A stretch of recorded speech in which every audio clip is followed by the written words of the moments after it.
As we continue to think about prayer, I want to say something about intercessory prayer. Now, intercessory prayer really is that sense of the prayer that when we're asking something of God, usually for someone else, but petitionary is sort of more for ourselves, but intercessory petition, we're asking for something. We are interceding. We are saying something to God, asking Him to do something or to meet us or whatever it is. I want a couple of stories on this. I had an experience once with a young woman who was a faithful Christian person and who was with Tamara and me, and we were praying in some sort of context for something in particular.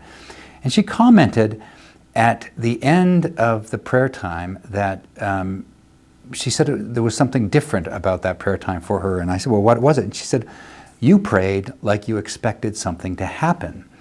And that was very reflective of me, for me at least, on how often we approach prayer with some anticipation that nothing is going to happen. There's sort of a faithlessness in our prayer that God isn't answering, but it's my job to say, dear God, could you please help Aunt Susie or whoever it is. And I do have an Aunt Susie, and may God bless her, because she's lovely.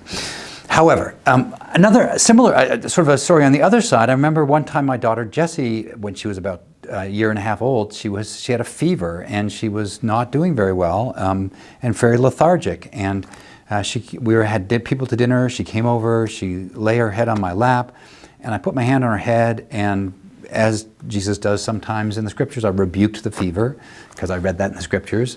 And then a few minutes later, Jessie was up and fine and ate a full meal, which she had refused to do just previously, and I was very surprised.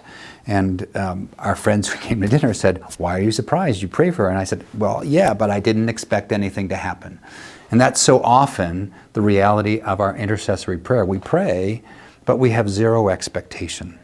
And I want to invite us, we come to intercessory prayer, we're coming to a God who is listening. And there are two extremes here. There are the prayers that say, God, we're coming to you to prayer, and I need you to do this exact thing, and it fits into a box of like this, and this is what it looks like.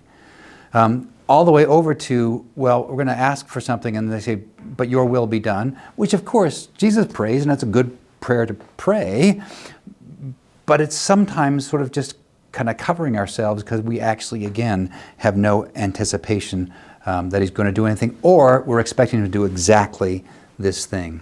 One is a kind of a lack of faith. He's going to do nothing. And the other one is sort of a presumptuous faith that says you must do this. In the end, it is my conviction that when we come to prayer, when we ask things of God, God acts. God hears. He is the one who said to us, ask, or Jesus told us that ask and you shall receive. Seek and you will find.